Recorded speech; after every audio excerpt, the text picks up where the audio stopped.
Fantasy sports, Chris Doleman, Hall of Fame inductee. Listen, last season, of course. Right. How did you get into fantasy football? I got involved in fantasy football last couple of years. Lou Mayon and the guys at Roto Expert, Sports Grid, Dan Abrams, they've been doing this stuff a long time, and they just started educating me. And actually, fantasy sports is one of those things where you don't have to pull for a team; you're pulling for players. So you're pulling all across the board, and it's just a wonderful way to get people involved in the game that don't have time to sit down and watch a full football game.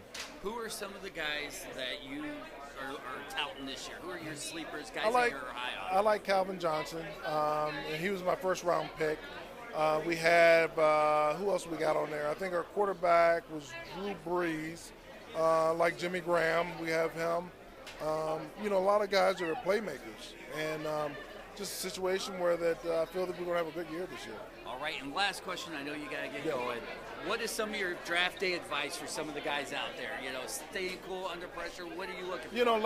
If I had to give some advice, I think we took Drew Brees in I want to say maybe 12th or 13th round. You don't have to get a quarterback right away. It's always good to get your tight ends, your wide receivers, then your running backs, and go ahead and fill in with your quarterback. I was lucky enough to share the weekend with you when you were inducted, and I asked you one of those fantasy questions. A couple guys laughed at me. Right. You're one of the cool guys that took me in and talked a little bit, so appreciate it. Thank you so much. No problem. Have a good weekend. All right.